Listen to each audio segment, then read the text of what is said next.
کوشش کیا کر آیت الکرسی جو ہے وہ ایک مرتبہ پڑھ لیا کر. بڑی فضیلت اس کی جو ابھی آپ نے فضیلت سماعت فرمائی ہے.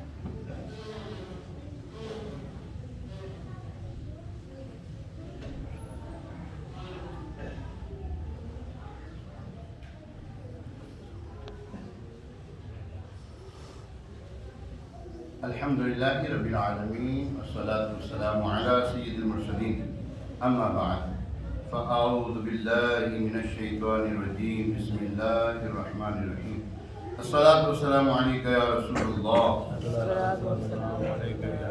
وعلی آلک واصحابک یا حبیب اللہ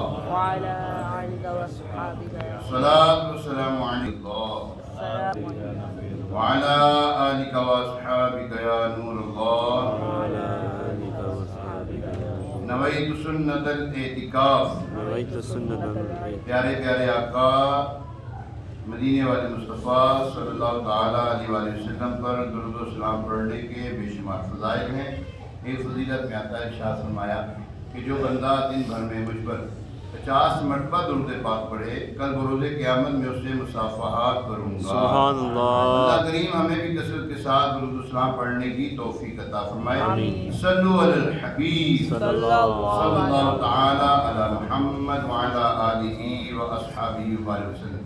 پیارے محترم اسلام بھائی، اولیاء اللہ تبارک و تعالیٰ کے وہ نیک بندے ہیں جن کے بارے میں اللہ تبارک و تعالیٰ فرماتا ہے ترجمہ کنز العرفان، یاد کرو جس دن ہم پرہیزگاروں کو رحمان کی طرف مہمان بنا کر لے جائیں گے. یہ وہ نیک لوگ ہیں جن کو اللہ تعالیٰ مہمان بنا کر کہاں لے کے جائے گا؟ جی بولے تو صحیح، جنت. نیک لوگوں کو اللہ تبارک و تعالیٰ مہمان بنا کر اللہ فرما رہا ہے قرآن پاک میں جنت میں لے کے جائے گا. اور جو نیک لوگ ہیں ان کے بارے میں ایک جگہ پہ ارشاد فرمایا، یہاں پہ اس کی تفسیر میں یہ ہے ارشاد فرمایا کہ اے حبیب صلی اللہ علیہ وسلم آپ اپنی قوم کو ترغیب دینے اور ڈرانے کے طور پر وہ دن یاد دلائیں جس دن ہم پرہیزگاروں اور اطاعت شعاروں کو اس کے رب کی بارگاہ میں مہمان بنا کر جمع کریں گے جو اپنی وسیع رحمت کے ساتھ انہیں ڈھانپے ہوئے ہے. اہل جنت کے اعزاز و اکرام سے متعلق روایات کچھ آپ یہاں پر ہیں، ایک دو عرض کرتا ہوں آپ کی خدمت میں. اس آیت میں قیامت کے دن اللہ پاک کے پرہیزگار اور اطاعت گزار بندوں کے اعزاز و اکرام کا ذکر ہوا اور قبروں سے اٹھ کر میدان محشر میں جانے، وہاں ٹھہرنے، پھر وہاں سے جنت میں جانے کے عرصے کے دوران ان کے اعزاز و اکرام کا ذکر کثیر احادیث میں بھی کیا گیا ہے، جن میں سے چند ایک روایت آپ کی خدمت پیش کرتے ہیں. حضرت علی بن مرتضیٰ شیر خدا کرم اللہ تعالی وجہہ الکریم سے روایت ہے، نبی کریم رؤوف الرحیم صلی اللہ علیہ وسلم نے ارشاد فرمایا اللہ کی قسم پرہیزگاروں کو ان کے قدموں پر نہیں لایا جائے گا، نہ ہی انہیں ہانک کر لایا جائے گا، بلکہ انہیں جنت کی اونٹنیوں پر لایا جائے گا جس کی مثل مخلوق نے دیکھی نہ ہوگی. ان کے کجاوے سونے کے ہوں گے، ان کی مہاریں زبرجد کی ہوں گی. پرہیزگار ان پہ بیٹھے رہیں گے یہاں تک کہ جنت کا دروازہ کھٹکھٹائیں گے.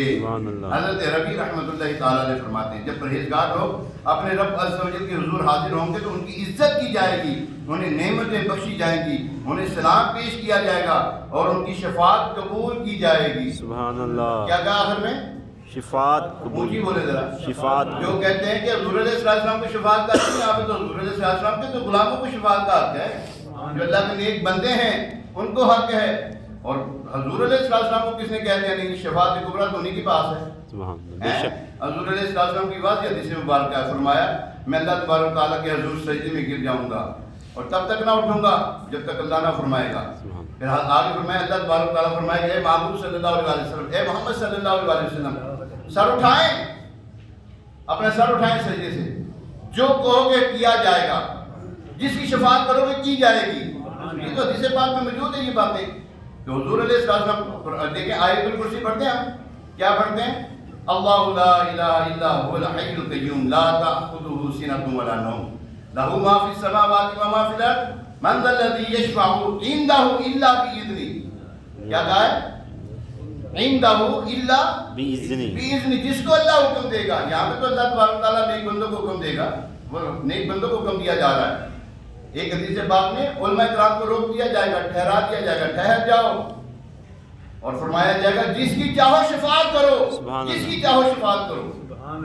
بلکہ جہنمیوں میں سے ایک جہنمی نکلے گا، جنتیوں والی صف میں آئے گا، وہ کہے گا آپ نے مجھے پہچانا؟ کہے گا کون ہے تو؟ وہ کہے گا کل میری دنیا میں آپ کو وضو کروایا تھا، سبحان اللہ، پانی پلایا تھا، وضو کروایا تھا، کیا چاہتا ہے؟ مجھے اجر دے اس کا ہاتھ پکڑے گا، جنت میں اس کو لے جائے گا۔ سبحان اللہ۔ یہ کسی نے کہہ دیا کہ حضور علیہ السلام شفاعت نہیں کریں گے، ان کی امت کی شفاعت کریں گے یار؟